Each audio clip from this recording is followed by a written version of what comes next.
আমি ডক্টর মাহবুবুর রহমান, ভান্ডালুস চ্যানেলের পক্ষ থেকে সবাইকে স্বাগতম। ইতালিয়ান ভাষা প্রস্তুতির তৃতীয় পর্ব আজকে। আপনি কি ইতালিয়ান পড়তে পারেন? আমরা সবাই ভাবি পড়তে পারছি তো।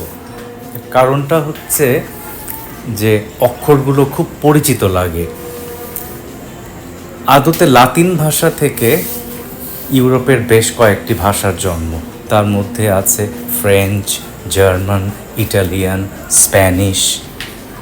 এবং আমরা অনেকেই জানি যে দক্ষিণ আমেরিকার মূল ভাষা হচ্ছে স্প্যানিশ এবং পর্তুগিজ। দুটোই এসেছে লাতিন থেকে। সে কারণে দক্ষিণ আমেরিকার নামই হয়ে গেল লাতিন আমেরিকা। গত পর্বে আমি মিলানোর একজন বিদুষী নারীর ছবি দেখিয়েছিলাম। নামটা দেখলেই ইংরেজি জানা যে কোনো মানুষ বলবেন সিসিলিয়া, কিন্তু আমি বলেছিলাম নামটা চেচিলিয়া গাল্লেরানি। লিওনার্দো দা ভিঞ্চির মতো নামকরা চিত্রশিল্পী ওনার দুটো ছবি এঁকেছিলেন। কিন্তু আমাদের গুরুত্বপূর্ণ প্রশ্নটা হলো যে সি কখন চ হবে, সি কখন ক হবে ইতালিয়ান ভাষায়। ইতালিয়ানে চাও মানে হ্যালো, সি এর পরে আই বসেছে। 100 হলো চেন্তো, সি এর পরে ই বসেছে। সে কারণে দুই জায়গাতেই সি এর উচ্চারণ চ। কিন্তু যদি দুটো সি বসে তাহলে উচ্চারণটা কি হবে? আমরা একটা বিখ্যাত সিনেমার ট্রেলার দেখে আসি।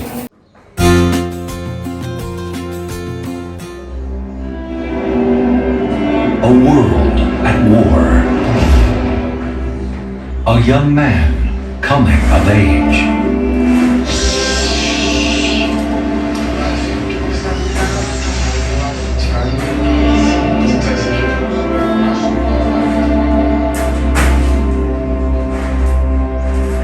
And a woman who changed his life forever.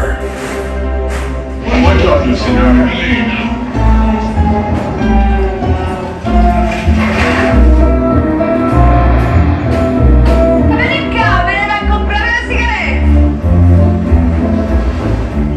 এটা একটা বিখ্যাত ইতালিয়ান সিনেমা, নাম মালেনা। একটু যদি খেয়াল করে দেখেন, ই এর উপরে একটা চিহ্ন আছে, ইংরেজিতে বলে ডায়াক্রিটিক সাইন। এই চিহ্ন ঠিক করে দেয় যে স্বরবর্ণের উচ্চারণ কি হবে। যিনি অভিনয় করেছেন তাকে সবাই চিনেন, মনিকা বেল্লুচ্চি। দুটো এল আছে, দুটো এলই উচ্চারিত হবে। দুটো সি এর জন্য চয় চয়, অনেকটা আমরা কাচ্চি বিরিয়ানিতে যেমন বলি। নামের প্রথম অংশ মনিকা, এখানে সি এর উচ্চারণ ক। তাহলে একটু আমরা জানতে চাই যে সি কখন ক হবে। একজন বিখ্যাত চিত্রকরের কয়েকটা ছবি আমরা দেখি, তার নামের ভেতর দিয়ে আমরা নিয়মটা জানার চেষ্টা করব। ক্রুশবিদ্ধ সেন্ট পিটার, ভ্যাটিকানের সেন্ট পিটার ব্যাসিলিকা উনার নামে। যখনই কাউকে দেখবেন ক্রুশে উল্টো করে ঝুলিয়ে দেওয়া হয়েছে, মানে পা উপর দিকে, তখন বুঝবেন ইনি হলেন সেন্ট পিটার। ছবিতে আলো এবং অন্ধকারের প্রাচুর্য, ইতালিয়ানে বলে চিয়ারোস্কুরো। ইনি চিয়ারোস্কুরো আবিষ্কার করেননি, কিন্তু উনার তুলিতে চিয়ারোস্কুরো জনপ্রিয় হয়েছে। বারোক শিল্পরীতির জন্ম দেন তিনি।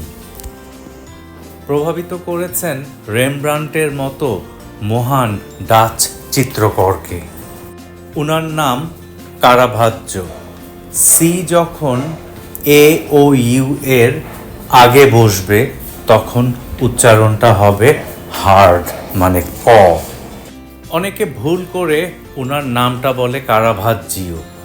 তাহলে একটু নিয়মটা আমরা জানার চেষ্টা করি।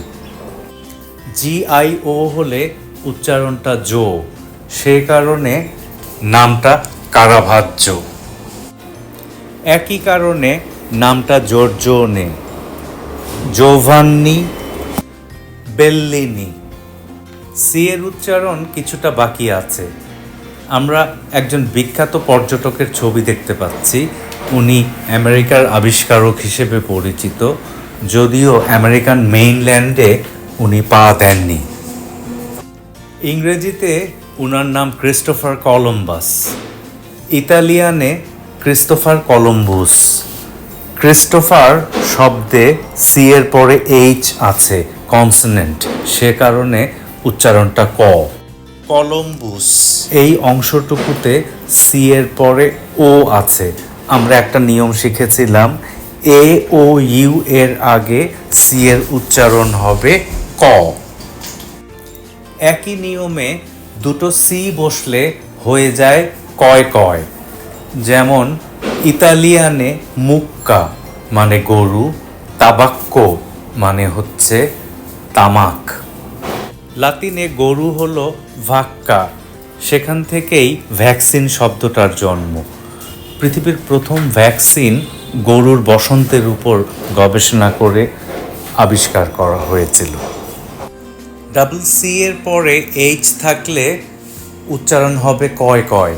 যেমন ছবিতে দেখতে পাচ্ছেন পালাৎসো ভেক্কিও মানে পুরনো প্রাসাদ। ফ্লোরেন্সের প্রতীক এই ক্যাথিড্রাল এবং তার গম্বুজ, সান্তা মারিয়া দেল ফিওরে। যিনি নির্মাণ করেছেন তার নাম ফিলিপ্পো ব্রুনেলেস্কি।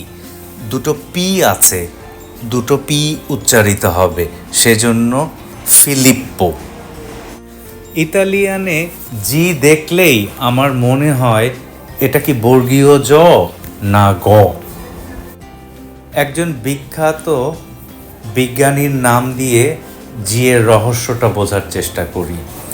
উনি থাকতেন বলোনিয়াতে। বাসা থেকে বের হলেই পাড়ার ছোট ছোট ছেলেরা চিৎকার করে বলতো, ব্যাঙের ঠ্যাং, ব্যাঙের ঠ্যাং। উনি ব্যাঙের পা নিয়ে গবেষণা করছিলেন। গবেষণাগারে ধাতব কোনো বস্তুর স্পর্শে মরা ব্যাঙের পা লাফিয়ে উঠল। বিজ্ঞানী ভাবলেন উনি প্রাণীদের শরীরে বিদ্যুৎ আবিষ্কার করেছেন। সমসাময়িক আরেকজন বিজ্ঞানী আলেজান্দ্রো ভোল্টা ভাবলেন বিদ্যুতের জন্ম দিয়েছে ধাতব পদার্থ। দুজন বিজ্ঞানীর মধ্যে যুদ্ধ শুরু হলো। প্রত্যেকেই তার মতে অটল। একজন ভাবলেন প্রাণীর শরীরে বিদ্যুৎ আছে, আরেকজন ভাবলেন ধাতব পদার্থে বিদ্যুৎ আছে। আলেজান্দ্রো ভোল্টা ধাতব পদার্থ এবং অ্যাসিড মিশিয়ে বিদ্যুৎ তৈরি করে দেখালেন। সবাই ধরে নিলেন যে বলোনিয়ার বিজ্ঞানী ভুল করেছেন। বলোনিয়ার বিজ্ঞানীর নাম লুইজি গ্যালভানি।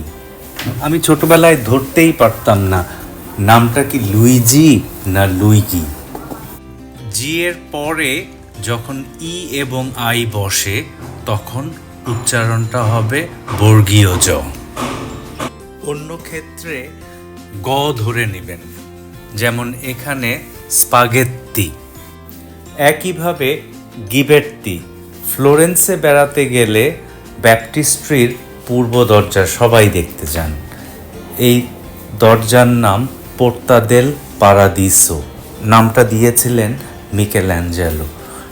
ইংলিশে এর অর্থ হলো গেটস অফ প্যারাডাইস। দরজায় ব্রোঞ্জের অপূর্ব সুন্দর কারুকাজ করেছেন লোরেন্সো গিবের্তি।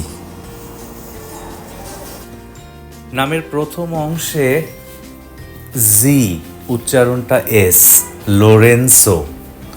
নামের শেষের অংশে জি তারপর এইচ উচ্চারণটা গ, গিবের্তি, লোরেন্সো গিবের্তি। এরকম ছোটোখাটো জিনিস আপনি যদি খেয়াল রাখেন তাহলে আপনার ইতালি ভ্রমণে বিদেশি যত মানুষ আপনার সাথে কথা বলবে দেখবেন আপনাকে সম্মানের চোখে দেখবে এবং আপনার ভ্রমণটাও অনেক আনন্দদায়ক হবে। আমি আজকের পর্ব এখানেই শেষ করছি। ওয়ান্ডারলুস চ্যানেলের পক্ষ থেকে সবাইকে ধন্যবাদ। যদি আপনাদের ভিডিওটা ভালো লেগে থাকে তাহলে অবশ্যই সাবস্ক্রাইব করবেন আমি সবাইকে বারবার যেটা বলি সেটা হচ্ছে পরিবারের শিশু যারা আছে তাদেরকে ভাষা শেখার এই সমস্ত ভিডিও দেখার সুযোগ করে দিন। ওরা আপনার চেয়েও দ্রুত ভাষা শিখতে পারবে। সবাইকে আবারও ধন্যবাদ।